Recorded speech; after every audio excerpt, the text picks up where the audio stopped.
Good morning, Dan and Amy. Former President Barack Obama making the courageous step of endorsing Joe Biden when there were no other options left yesterday. And did you hear the breaking news? Guess who else is endorsing him? Senator Elizabeth Warren. Shocking. That's huge. We'll get it just came across as breaking news. Well, sure, and whatever the D.C. press corps says is breaking, I'm attentive to, obviously. They're not attentive to this. This endorsement will be underreported. But it is interesting, particularly as Georgia becomes an increasingly competitive state. Vernon Jones, who is a Democrat state representative from DeKalb County, is endorsing Trump. He's also an African-American gentleman. He views Trump as a transformative figure who's helped African-American voters, veterans, and farmers with his policy, his constituents. He writes, or he said, did Representative Jones, very simple to me. President Trump's handling of the economy, his support for historically black colleges, his criminal justice initiatives drew me to endorse his campaign. This is not about switching parties. There are a lot of African Americans who clearly see and appreciate he's doing something that's never been done before. When you look at the unemployment rates among black Americans before the pandemic, they were at historic lows. That's just a fact. Do you want to hear from Obama about how Joe Biden helped with H1N1 and Ebola? Because I wasn't aware of that, were you? I was, because Joe Biden said so at debates. I stopped Ebola. He stood on the eastern seaboard and said, Ebola, you shall not pass, and Ebola did not pass. It returned to Western Africa. That's right. That's how it went down.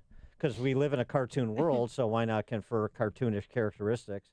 Obama said something else, too. This was interesting, right at the end here, talking about the Joe Biden candidacy as leading us into a great awakening.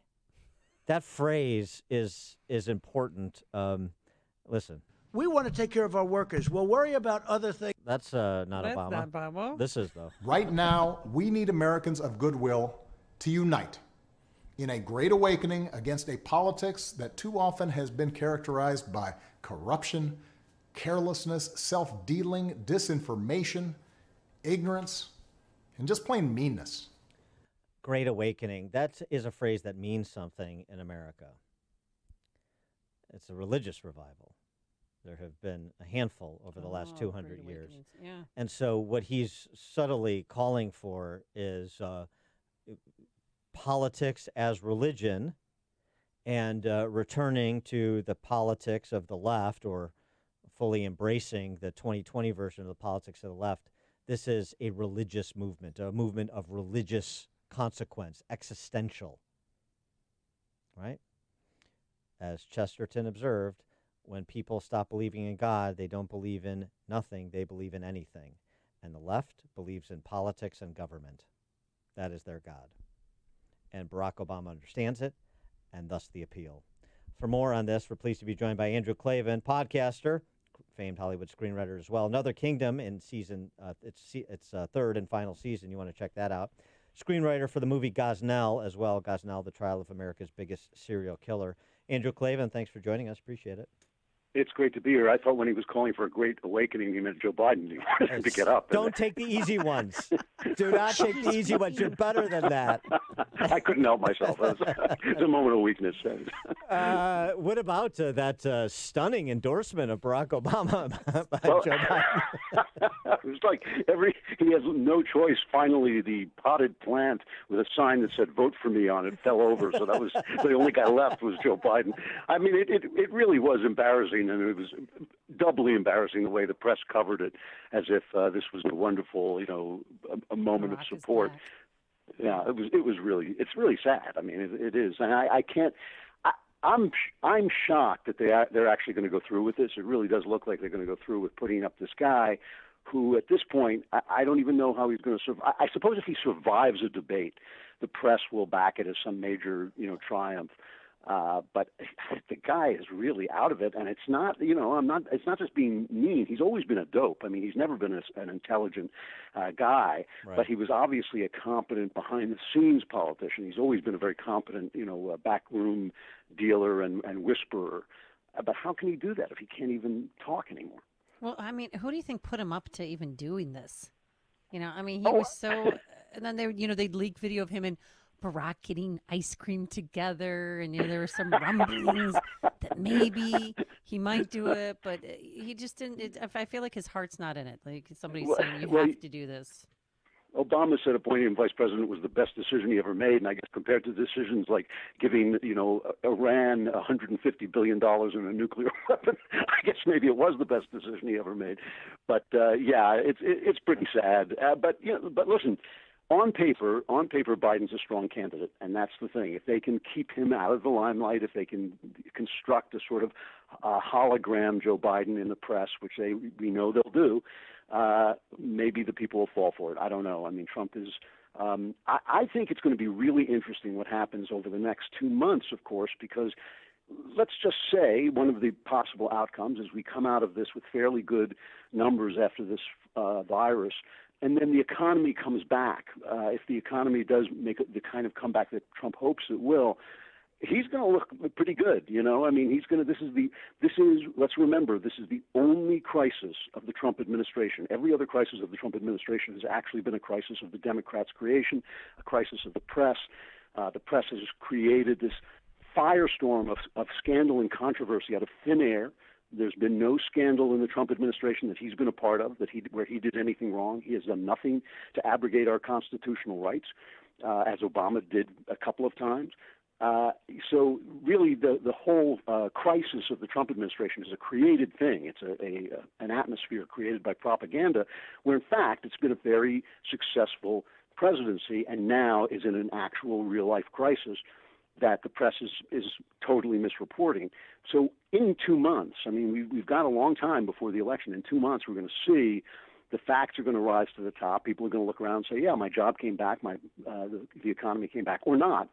And they're going to make their judgments on that. I mean, that's what's going to be the election, I think. The entire election is now going to depend on what actually happens in real life in people's lives over the next 2 months. If people are hurting, if people are out of work. I mean, this is what destroyed Hillary Clinton, really, was that no matter how much they told us the Obama economy was great, everybody was looking at his own dinner table and thinking, not so great. He's lying. It's not true. Whereas everybody tells us that the Trump administration has been a problem, everybody's looking around saying, gee, I have a job, and, I'm eating, and I've got dignity again, and I'm not taking OxyContin, but instead I'm going to do something meaningful. Then, Trump wins that election every single time. So it really is what happens now. This is a genuine crisis. It's a genuine, unseen thing that came out of the blue that really knocked everybody down. And personally, I suspect, I don't think any of us actually knows the answer yet, but I suspect that Trump has done a good job in handling it, that we'll come out with decent numbers. Obviously, it's a tragedy. There's no good news in a disease. A disease is just a bad thing. But I think if we come out of it with decent numbers and the economy does snap back, in America, I think that Trump is going to be in like fun. There's something else that Obama said in that endorsement video. He talked about how Joe Biden will surround himself with scientists and experts, people that believe in government and know how to operate it.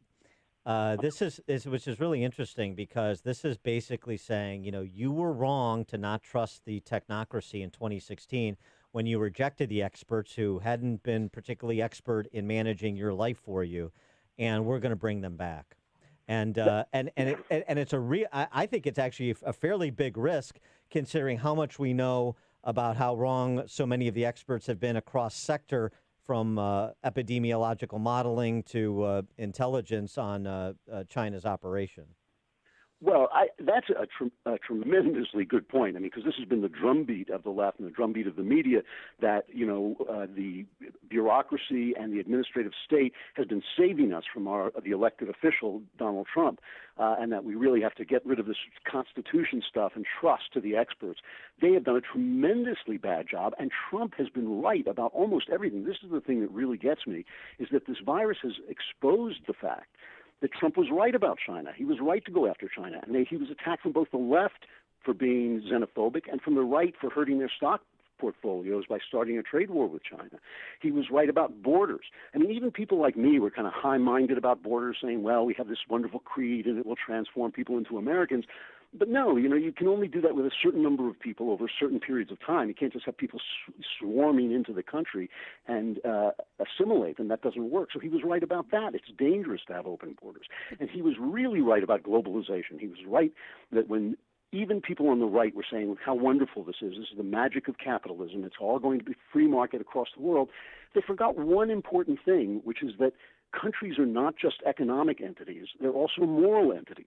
There's a difference between China and America. There's a moral difference between China and America. And they may have a good economy or a bad economy, but that government is a bad, oppressive, nasty government. And when the New York Times is sitting around wishing we could be China for a day so we could solve all the problems by putting experts in charge, they're essentially voicing that Obama mentality, who Obama himself once said, I wish I could lock myself away with the experts and solve the problems, but we've got this democracy and, it's just holding me up. Well, I mean, Trump was right. He was right about all these things, and both on the left and the right, we attacked him for it. And so now it's time to sort of rethink that. Do you agree with him then, defunding the World Health Organization? Because they were in bed with China? I don't think we should ever go back to them again. I mean, China has got to pay for what they did. The thing about international organizations is by design, the worst actors rise to the top.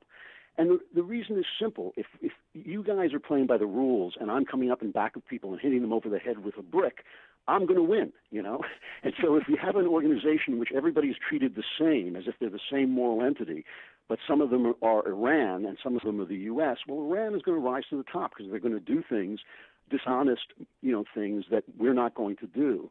And so international organizations have an inbuilt flaw, and the UN has been an example of that flaw, and the WHO very specifically was taken over by the Chinese during the Bush administration. It was retaken over by the Chinese during the Obama administration while those guys weren't watching. And in fact, Trump wasn't watching while this guy, who is, as far as I'm concerned, is Dr. No from the James Bond movie, this guy took over, to tell the lies. And so nobody's been paying attention. It's time to shut him down.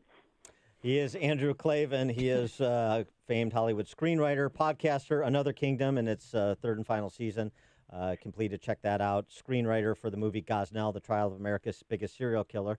Might as well check that out, too, while you're at home waiting for the economy to reopen. Andrew Klavan, thanks for joining us. Appreciate it.